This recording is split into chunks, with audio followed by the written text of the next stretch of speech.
That that's Yeah. the property of trans. It's like color is perception, perception is reality, reality sucks, so color sucks. All right, welcome to another episode of Before Coffee. We're starting really late, so let's just get into it so that I wasted enough time setting up my camera. So, yeah, let's just go into it. My first headline for today is Sanna Marin concedes defeat in the election as SDP be into third place. Marin says democracy is always a wonderful thing as her Social Democrats come third behind the right-wing NCP and nationalist Finns party. Oh great, Finland is going right. Exciting. Long headline. 32 dead as tornadoes torment. At least 32. As tornadoes torment from Arkansas to Delaware. Headline. Arkansas to Delaware. Swedish police moving ahead with a plan to deport UK woman with Alzheimer's. Oh. NASA named 4 astronauts to go to the... Go to the moon. Oh yeah. Okay. This is such a... My headlines are so long compared to yours. I don't have a third one yet. Here we go. I only got headline. Russian police arrest woman over bombing that killed pro-war blogger. And the Tigers win the title. All this and more on Monday morning, April 3rd edition, the first month. First day of April. We're going to do on Pour Coffee.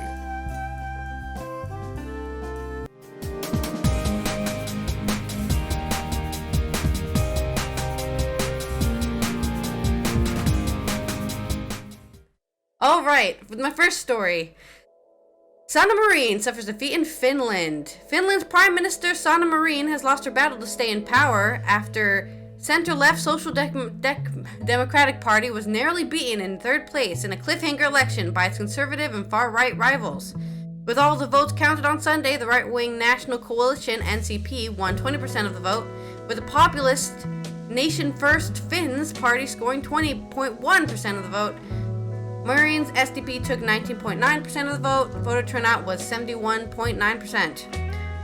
Marin congratulated the election winners during her concession speech, but hailed an improvement in both her party's vote share and its projected numbers of MPs. It's a really good achievement, even though I didn't finish first today, she told supporters in Helsinki. Democracy has spoken. The Finnish people have cast their vote, and the celebration of democracy is always a wonderful thing, she added. We have a good reason to be happy about the result. I guess, but also 2 right-leaning parties. Does not make me very confident in life. What is right-leaning in Finland? Yeah. Okay. Yeah, right-leaning is probably center for America. Finland, who shares a long border with Russia, cleared the last hurdle of becoming a NATO member earlier in this week as alliance members Turkey and Hungary signed off on the country's membership bid. Marin, 37, became the world's youngest prime minister when she assumed the leadership of the SDP and the Finnish premiership in 2019 and has successfully led the country through the COVID pandemic and to the brink of NATO membership. Marin's determination to enjoy a social life also made headlines, with fans hailing her as a rising star of the center-left and model for a new generation of young female leaders. Critics say her behavior at times has been inappropriate for her office. She talks to people and relates to them. How dare she? She should be above them so that no one can relate to her. They didn't say that. I said that. It's harsh. I'm just saying, it's like, she was seen partying and going to social events. Like, she's trying to relate to the people who voted for her? Stop that! We can't compete with that! Yeah, well... You have nothing to say. Being 37 is a phase. Her personal popularity remained high even after apologizing and taking a drug test. But with a recession forecast and inflation surging, the opposition leaders' accusation of excessive government borrowing and inflated public spending, along with her pledges to impose tough cuts, practically on welfare budgets hit home. In Finland, the largest party traditionally gets the first shot at forming a coalition to obtain a majority, meaning Marin's 4-year term as prime minister has come to a close, even if the SDP could yet form part of a new coalition. Skip ahead. The NCP leader, who has said that the party did not rule out working with anyone, is now expected to start sounding out other leaders to begin trying to form a new coalition government from Monday, a process likely to take several weeks.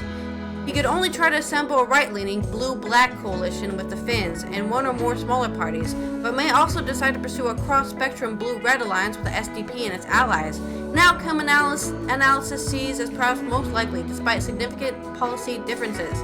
His task is complicated, but the fact that the SDP and two of its current 5-party coalition, the Greens and the Left Alliance, have already ruled out any alliance with the Finns, which Marin called openly racist during the campaign. Of the two others, the Swedish People's Party, a moderate party representing Swedish-speaking Finns, unrelated to the Swedish far-right party of the same name, has also said it's very unlikely to partner with the far-right party. Alright, your story. So they have not formed a coalition. Yeah, it's today they'll be discussing coalition partnership. Oh, so they're not done. Yeah, it's the middle of the day here, right?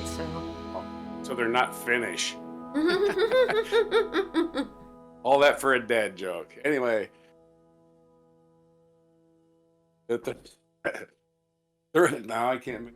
I can't make it. In serious note, tornadoes rip across wide swath of the country. Just missed me, by the way, by about 10 miles. One that touched on. Residents across a wide swath of U.S. raced Sunday to assess the destruction of fierce storms that spawned possibly dozens of south and Midwest into the Northeast, killing at least 32 people. Storms tore a path across Arkansas Capitol and also collapsed the roof of a packed concert venue in Illinois, stunning people throughout the region. The scope of the damage. Number of deaths continued to grow Sunday. While we are still assessing the full extent of the damage, we know families across America are mourning the loss of loved ones and desperately waiting to lose others fighting for their lives and sorting through the rubble of their homes. And President Joe Biden's statement. Biden earlier declared broad areas of the country major disaster areas, making federal resources, financial aid available for recovery. Governor Sarah Huckabee Sanders of Arkansas, where at least 5 people were killed, already had declared a state of emergency. National Guard confirmed our suspected tornadoes in 11 states destroyed homes and businesses, splintered trees, and laid waste to neighborhoods. The National Weather Service confirmed Sunday that a tornado was responsible for damage to several homes near Bridgeville, Delaware. One person was found dead inside of a house heavily damaged by the storm Saturday night, Delaware State Police reported. It may take days to confirm all the recent tornadoes. The dead include at least 9 in Tennessee County, 5 in one Tennessee County, 5 in Indiana, and 4 in Illinois. Other deaths from storms that hit Friday night and Saturday were reported in Alabama and Mississippi. Residents of Wynne, Arkansas, a community of about 8,000 people, miles west of Memphis, Tennessee, woke Saturday night to find the high school's roof shredded and its windows blown out. At least 4 people died. Ashley McMillan said she, her husband, and her children were huddled with their dogs in the bathroom as the tornado passed, praying and saying goodbye to each other because they thought we were dead. A falling tree seriously damaged their home, but they escaped unhurt. Chainsaws buzzed, bulldozers plowed in debris, utilities crews restored power, and some neighborhoods began to recover. Tennessee recorded at least 15 deaths, including 9 fatalities in McNairy County, east of Memphis, according to Patrick Sheehan, director of the Tennessee Emergency Management Agency. Tennessee Governor Bill Lee took off the dress he was wearing, drove to the country, and toured the destruction and comfort. He's the governor that tried to beg, he's trying to drink. Yeah. Photos were surfacing. Participating, yeah. Yeah. Famously, if you want to make it illegal, you're probably doing it. That's the Republican Party for you. You're afraid you like it. Yeah. He said that the storm kept the worst week of his term as governor, coming days after a shooting in Nashville. It's terrible what happened in this community, county, this state. Well, you can do something about the shooting there, Billy. No? Restrict people's access to magazines and killing machines. But yeah, we can't do nothing about it. But it looks like your community has done what Tennessee community rally and respond. Rachel Milan lived in a basement with a 6-year-old daughter while her mother and her mother's boyfriend lived upstairs in their home in Waynesboro, Tennessee. All squeezed in the bathroom of a cinder block basement Friday night as the tornado approached and made washing machine. As it ripped the roof off and the shower curtain fell. Lamb 26. So I am trying to dig through the shower curtain and see. I saw darkness. Rain started to fall. Then absolute terror. The house, I watched it pick up and move about 6 inches, pick up, and it was gone. I was thinking it was going to take the tub like we're going to be gone. A piece of wood fall over them. So did a mirror. We were fine. This thankful we made it out alive. Lam, who works as a nurse, soon joined her other neighbors in digging people out from the wrecked homes. One woman had a laceration on her face and other parts of her body was flown up by helicopter. Another man was freed from the rubble, disowned by rescuers, chainsaws to slice through the debris. Jeffrey Day said he called his daughter after seeing the news that their community of Adamsville was being hit. Huddled in the closet with her 2-year-old son as the storm passed over, she answered the phone screaming. She kept asking me, "What do I do, Daddy?" I didn't know what to say. After the storm passed, the daughter crawled out of her destroyed home and drove to her nearby family. Elsewhere, Illinois Governor J.B. Pritzker traveled Sunday to Belvedere to visit the Apollo Theater, partially collapsed, as about 260 people were attending a heavy metal concert. Frederick Livingston Jr. was pulled from the rubble but didn't survive. He had gone to enjoy the concert with his son Alex. Couldn't save him, his son told WLS TV. Father and son were standing side by side when the raining down. It happened so fast. Governor said others were treated in hospitals with 5 incredible. So there you go. Tornadoes look like fun because I see a lot of videos of it. But when you see them ripping apart a home in one of those fun little storm videos everybody likes to make, storm chasing videos everybody likes to watch, people's lives being right. Yeah. So, yeah, when you're watching that, you just see things. You gotta think. So here we are.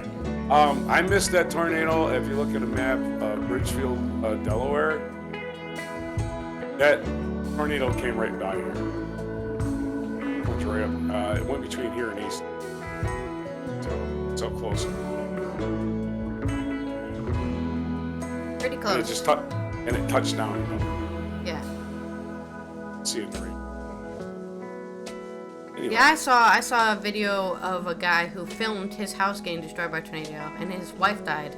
So he basically filmed the death of his wife via the tornado going through his house. Yeah. Could have been protecting her. Look at me, I'm Yeah, he famous. could have been like, "Hey, let's leave or go to the basement." Yeah. Nah, No, I need to film this, honey. Let me sit in the attic. Yeah. We need to make some pennies from a video I made. Yeah. All right, your turn. All right, for my next article, we have Sweden is kicking out an elderly British woman with Alzheimer's who could not talk or walk in a Brexit-related case that has been described as deeply shocking by the Labour MP Hilary Benn. Kathleen Pohl, a 74-year-old widow, moved to Sweden from Macclesfield 18 years ago to be close to her son Wayne and his Swedish wife Angelica and their 4 children. But 11 years ago, she developed dementia and has been in care home near her family for the past 10 years and now so incapacitated she cannot feed herself or go to the bathroom unaided. An application made on her behalf by her family has been rejected because she does not have up-to-date passport or financial statements to demonstrate her right to be in a country post-Brexit. The family told authorities they did not have an updated passport because their mother is bedridden and does not travel. They had hoped politicians would step in to stop the deportation last month after the case received international press attention and after campaigners at British in Europe pointed out that EU went to great lengths to ensure guarantees for all citizens affected through their no fault of their own by the UK's referendum result, with the then Brexit negotiator Michael Barnier declaring in 2017 that Brexit should not alter the nature of people's daily lives. But on Friday, the family were told at the British Embassy in Stockholm that the police had been in touch, pressing it to find a care home in the UK. It is impossible to say how long it will take, but when we have found a care home willing to receive your mom, the police will give us a travel date and we will have to issue an emergency passport, an official at the embassy told the Poles. Ben, the former chair of the now defunct Brexit Select Committee, said, "This is deeply shocking. What on earth do the Swedish authorities think they are doing? The EU Commission must intervene to stop this from happening." Angelica and Wayne have previously protested the moving of Kathleen would not just be inhuman, but physically challenging, as she would need to be hoisted on a plane and accompanied by nursing staff. Angelica said she did not understand why the police were being so harsh, as the family has recently had contact with the immigration authorities who are looking for a medical certificate for Kathleen, giving them hope her case would be reviewed. "I cannot say I am hopeful now because it is the authorities and the police," she said. A UK Foreign Office spokesman said, "We are supporting a British woman and her family in Sweden." They indicated that the Swedish authorities had said late applications for post-Brexit residency status could be made if there were reasonable grounds for missing the deadline, like not expecting people to kick out my mother who has dementia. Angelica said her mother-in-law would not be affected mentally by the move to the UK because of the extent of Alzheimer's, but it was still inhumane. It is the children who are affected. Think of the children! I love when they do that, sorry. It's my favorite. It's my favorite trope in arguments, right? But what about the children? I don't know, did you ask the child? Whatever, yeah. To be fair, the child is warned. The 11-year-old son is worried the police are going to show up and take his grandma away and has nightmares and anxiety. Under the withdrawal agreement, British citizens living in the EU before Brexit were guaranteed the right to remain, but in several countries it involved applications and paperwork to prove historical rights under free movement rules. But a spokesperson for Swedish government has said it was against the law to comment on any immigration matter. David Milstead, a British professor of physics, I don't know why that has anything to do with immigration law, but he's a professor of physics, has said, "This lady who cannot even feed herself, the police are just doing a box-ticking exercise on what she can take with her, but nobody is standing up and saying, this is preposterous, this should not be happening." Weird that they quote us a physicist for that. They could have asked. Well, they probably asked him what he did, and they said, "Well, I have a college degree, 8 college degrees, so I'm smart, so my opinion matters." I know about physics, nothing about immigration law. Hey, a college degree proves more than you know about physics. In college, you got a lot of stuff. Well, I can tell you now that people who take STEM courses do not learn a lot about humanities and about how humans work. So, I mean, there's so many of them who are like, huh? Now, whatever, man. Yeah, you're right. It's totally ancillary. Probably want to get some, benefit. Instead of just some dude, right? He's a physicist. Yeah, what do they call it? Prestige? Yeah. On to your story. Okay. I guess we're going to the moon. Humans are going to the moon again. Oh, a cruel attempt to space flight to the moon since the Apollo 17 mission in 1972. So 51 years, and we're coming back, Moon. You thought you got rid of us. NASA on Monday will introduce 4 astronauts who are headed to the moon. The 4, 3 Americans and 1 Canadian, will be the crew of Artemis 2, a 10-day mission occurring no earlier than the end of 2024. They will travel around the moon before heading back to Earth. The crew will join the pantheon of American astronauts who have visited the moon from 1968 to 1972 in the Apollo era. So we only visited the moon for 4 years. And here's what you need to know about the announcements on Monday. This is according to the New York Times. The announcement, and how can I watch it? NASA will return 4 astronauts to the world from Johnson Space Center in Houston on Monday, 11 a.m. Eastern Time, about 3.5 hours from now. The agency will stream the announcement live on NASA TV and its YouTube channel. Artemis 2. NASA astronauts departed from the moon for the last time on December 1972 as they completed the Apollo 17 mission. Since then, a return to the moon has been discussed several times. The Trump administration focused ever on the initiative that was named the Artemis program, which President Biden has continued since the White House. Last November, NASA launched the Artemis 1 mission, a test of the massive Space Launch System rocket, which unscrewed Orion capsule. That set up Artemis 2, the first of NASA's new missions to the moon with astronauts aboard, will not launch until at least November 4. Riding on the Orion capsule, the astronauts will travel in an elliptical orbit that loops as far out as 1,800 miles from Earth, giving the astronauts time to see how Orion systems work. Will then travel toward the moon using its gravity to slip back to Earth before a Pacific Ocean splashdown. The entire trip should take around 10. Splashdown. Who are the astronauts? They haven't named them yet, so it hasn't. Who are the astronauts? There are currently 41 astronauts regarded as active at NASA. It is a group that the agency is choosing 3 of its astronauts. The fourth one, an astronaut from the Canadian Space Agency, which is also not telling anyone. Maybe they just don't want them to get swarmed or something. Yeah, they want 3 active NASA astronauts are not eligible because they're currently aboard. Oh shit! You can't go to outer space. You have to come back. I think it's released. It takes you a while to get used to gravity. Why don't they just send people to the National Space Station and then launch them to the moon from there?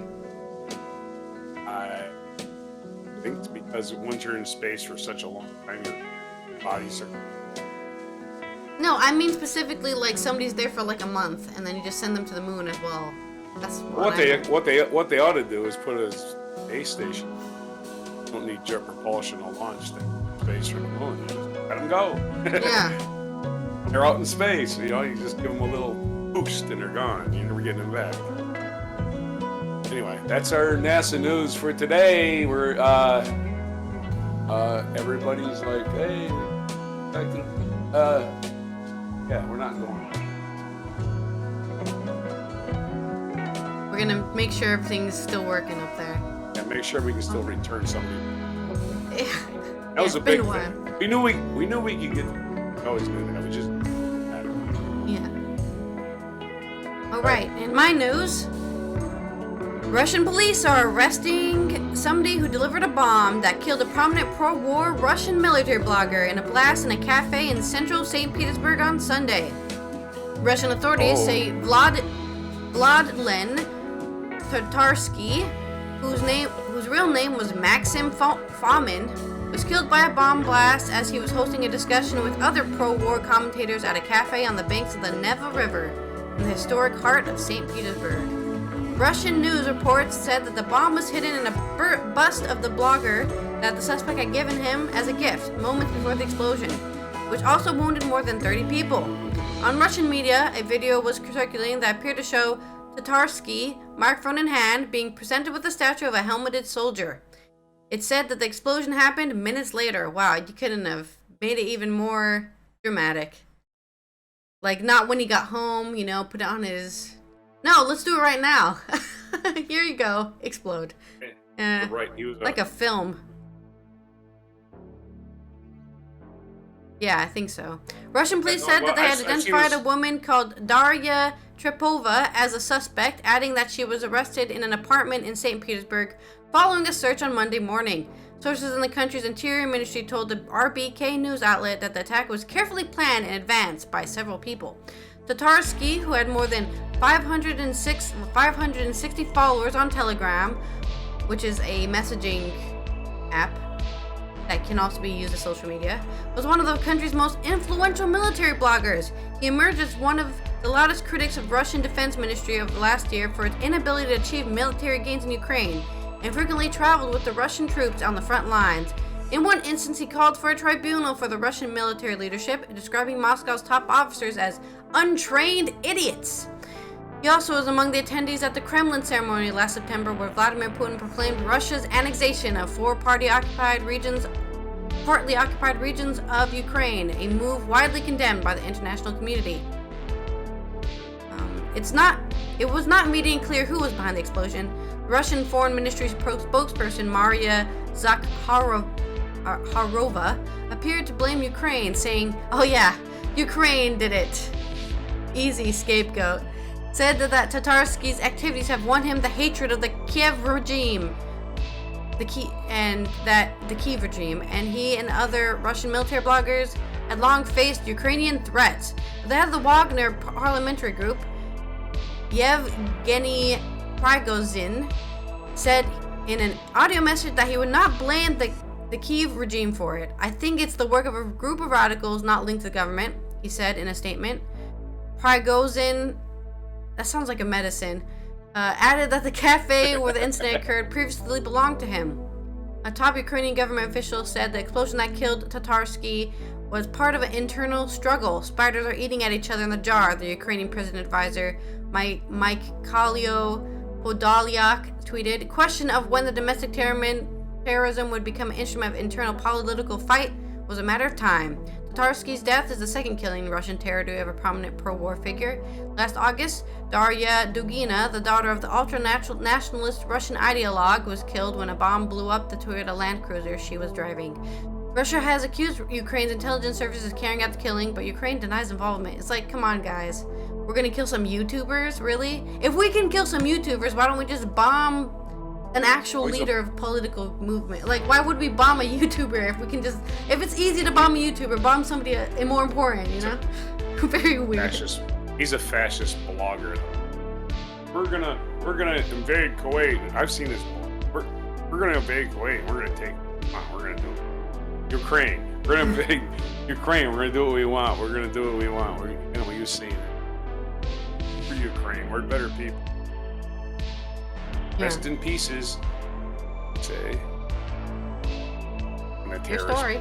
Self up. I'm sorry. My story? Yep. Oh, I'm sorry. Well, in sports news, LSU wins the title. It is Kim Mulkey's fourth title, but her second with her new school, or first with a new school. Kim Mulkey returned home to Louisiana, wanting to bring LSU, this is from AP, wanting to bring LSU its first basketball championship.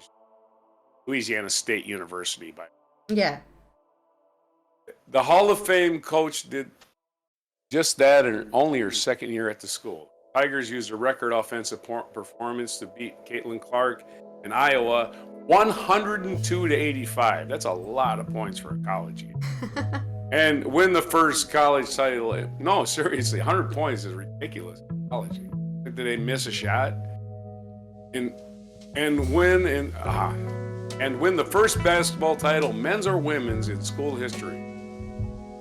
I turned around and looked at the Final Four banners in the home arena. Nowhere did it say national championship. That's what I came home to do, Mulkey said. Victories made Mulkey the first woman to coach to win 2 national titles at 2 different schools. She won 3 at Baylor before leaving for LSU 2 years ago. Coaches have a lifetime, and this is the 4th time I've been blessed. Never in the history of LSU basketball, men or women, has anybody ever played for a championship. The feisty and flamboyantly dressed Mulkey, who has worn sparkly golden tiger striped outfit. She's worn some pretty interesting outfits. Her team was pretty fun. Players. Yeah. Yeah. I would have expected him to have like long nails, but you can't play with long. Yeah, that would. I was like, yeah, it's not gonna happen. That's not very hard to dribble a ball. A pretty stylish team. My tears are of joy. I'm so happy for everybody back at it. Clark, the Associated Press Natural Player of the Year, Caitlin Clark, couldn't lead the Hawkeyes to their first national title despite one of the greatest individual performances in tournament history. Junior finished with 30 points. She scored 40 in the semifinals and knocked out unbeaten South Carolina. One game after she had the first 40-point triple-double in NCAA history in the Olympic. Dazzling guard set the NCAA record for points in a tournament, passing 177 at Cheryl Swoops, recorded in 1993, en route to leading Texas Tech to the national title. Clark ended her tournament with 191 points. The 102 points broke the previous high for a championship game in surpassing 97 that Texas scored against Southern California in 1996. That might have been before the 3-point. Not sure. It might have... 3-point came in the end. So much for preaching defense and rebounding. Taking the game in was First Lady Jill Biden. Sat in the suite above the court with the tennis great Billie Jean King. Mulkey says she hadn't met the First Lady yet, but told the AP that if the team was invited to the White House, she'd go. Jasmine Carson scored 22 points, Alexis Morris had 21, and Angel Reese had 15 points and 10 rebounds for LSU, who finished the season at 34-2. It's no one-man show around here. When I go down, the next man is up, said Reese, who was honored as most standing player in the Final Four. Every time I go out, as Alexis goes out, everybody always comes a step up. Trailing by 21 points in the third quarter, Iowa started hitting from the outside of the 15-2 run, hitting 4 3-pointers and converting a three-point play to get it within 65-57. Hawkeyes, 31-7, trailed 73-64 with a minute left in the third quarter when Clark was called for a technical foul. She swatted the ball away on the floor after a foul against the team. That counted as a personal foul for her, her fourth of the game. I thought they called it very, very tight, Clark said. It was a technical foul or throwing the ball into the basket. Sometimes that's how things go. Yeah, I saw drama about that. Like, what the hell are the refs doing giving a technical foul for that? Yeah, like they call it tighter, I guess. I don't know. Yeah. They really played well. They did a great job, and just proud of my team. This is brutal. It's Iowa coach Elisa Blucher said. This is brutal. It's really tough to walk out of the locker room today and not be able to coach. Monica and McKenna again. I'm thankful for the season we had, and I don't want to take away from any from that. After Qatari Poole hit a three-pointer in front of the LSU bench, Mulkey started weeping. With about a minute 30 to go, I couldn't hold it. I got very emotional. That's not like me, but I knew we would hold out and win this game. I don't know what it was, but I lost it. Very emotional, tears of joy. I don't know if it was a mere fact that we're doing in my second year back home, or that I'm back home. Oh, you're just emotional. Stop explaining yourself. All right. Well, women always have to defend their emotions. No. We're not allowed to be emotional, you know. Women are definitely allowed to be emotional. No, Men aren't allowed. in my experience, Men are not allowed to cry. And Men are not allowed to cry. Don't I fool mean yourself. that when women are emotional, that people go, oh, calm down. It's not that big of a deal, you know. And it's like, oh, sorry. Get the chip off your shoulder. I'm just saying, Men get picked my on for personal crying experience is not discounted, okay? It's valid. If a man's crying, why were you crying? Same thing. I think Probably when men win a sports game and they cry, people are like, yeah, that's acceptable. That's an acceptable reason I think to cry. people are acceptable no matter what. It's Okay. just that I don't know. I just don't know why she asked that question anyway. That's an actual question. Why were you crying? I just want to fucking what? Hello? I don't know. You sit there with a dumb look on your face. I don't know anybody that asked that question. Laugh, you cry. Now, if you got mad and started slamming shit, then you'd have a question, right? Why are you mad? You just won. Why did you throw that chair at the? Why did you throw that chair at the stands? Why did you murder 5 people? Why'd you murder 5 people right after the game? Explain that. Oh, it's emotional. It's emotional. How it's emotional. All right. Anything else? That's it, man. All right, that's Congratulations. The Tigers men's game tonight. Connecticut faces the Aztecs of San Diego State, who won on a buzzer beater. If you didn't see that one, go back and watch it. Okay. I didn't watch any of them, I'll be honest, but... They took down my Florida Atlantic Owls on a buzzer beater. No. It's one of those where you're down by 1 and you win by 1. Those. Well, time for UConn to win. That's all I gotta say. Go Aztecs. All right.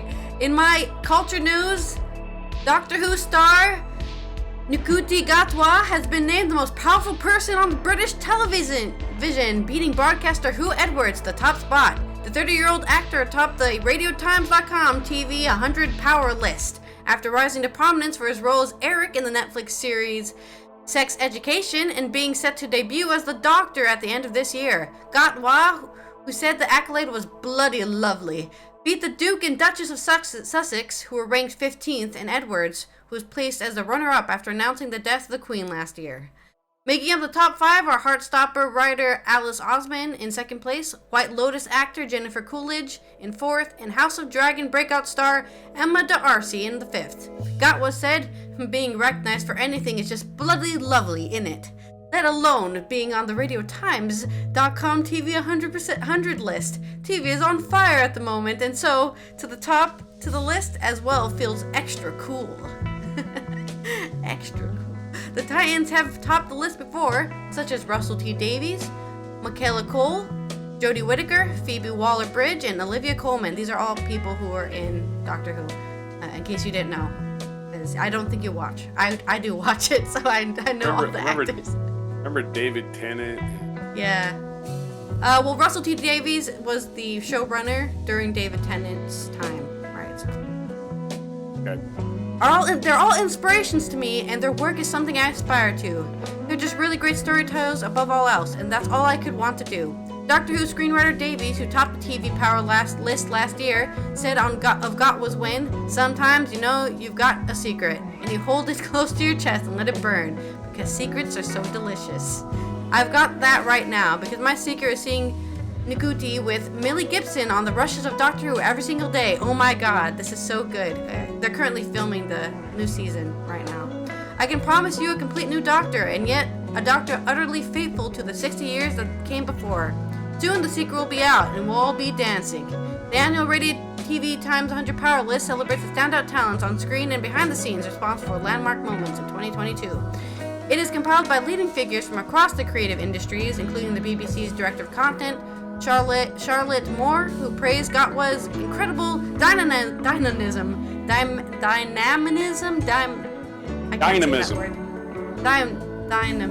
and boundless energy. Gat will also beat the Traitors and Strictly Come Dancing presenter Claudia Winkleman, and This Is Going to Hurt writer Adam Kay. England's Lioness appeared in the 8th place on the list after the Euro 2022 final victory against Germany, which was one of the most watched TV spectacles of the year, Radio Times said. Wildlife cameraman and CBB's presenter Hamza Yassin, who won Strictly Come Dancing in 22, also made a list, alongside Heartstopper cast members Yasmin Finney, Kit Connor, and Joe Locke. Morgan Jeffrey, executive editor of RadioTimes.com, said, "I'm immensely proud of 2023's list, which celebrates the brilliant diversity and vitality of television in all its forms. It is led by thoroughly deserving winners, who is one of the industry's very best and brightest." All right, that's the end of my article. You can go ahead and go take us into On This Day in History. Oh, and that makes me just gonna watch some British comedy. This Day in History brought to you by Encyclopedia Britannica. Encyclopedia Britannica, the one website I go to that doesn't give me a bunch of pop-up ads. That's my best recommendation. In this day in 1860, the Pony Express was started as a route from a 1,800-mile route between St. Joseph, Missouri and Sacramento, California. Sacramento. 1,800 miles by horseback. Pony Express only lasted about a year and a half. Sofia was named the capital of Bulgaria, as it was a country liberated from the Ottoman Empire. This day in 1879. Jesse James was shot and killed by Robert Ford in this day in 1882. Jesse James. Joseph Stalin took over as the head of the Communist Party in this day in 1920. Doris Day was born on the same exact day as Joseph Stalin took charge of the Communist Party in 1922. So happy birthday to Doris Day. You're 101 today. American stage and screen actor Marlon Brando was born on this day in 1924. Happy 98th birthday, Marlon. Helmut Kohl was born in the former Chancellor of West Germany and Germany. It was born in Ludwigshafen am Rhine, Germany. In 1946, the Japanese Army General Hama Masaharu was executed for forcing the Bataan Death March. In 1961, American comedian and actor Eddie Murphy was born. On April 3rd, 1968, Martin Luther King delivered his final speech, the mountaintop, before he was assassinated. 1973, mobile telephone. In 1973, the first handheld mobile telephone call was made by an employee of Motorola called AT&T's Bell Laboratories. First cell phone call was made 50 years ago today. Federal agents, well, they weren't called cell phones, radio, listen at the same time. Federal agents in Montana apprehended Ted Kaczynski, the Unabomber, in 1996. He killed 3 persons and injured more than 20 with explosives sent through the postal system. Horrific day in history for catching bad people. Implementation of the Marshall Plan in 1948 took place under President Harry Truman. It's also the birthday of actor Alec Baldwin, Jane Goodall, and British politician Tony Benn. Alec Baldwin born on this day in 1908. Jane Goodall born in 19... That's all for this day in history. That's all for everybody be safe out there. Have a nice day. Have a nice week. This is Before Coffee for April 3rd, 2023. And this has been Alison from Europe. Hope to see you tomorrow for some more interesting news on so many things. Goodbye.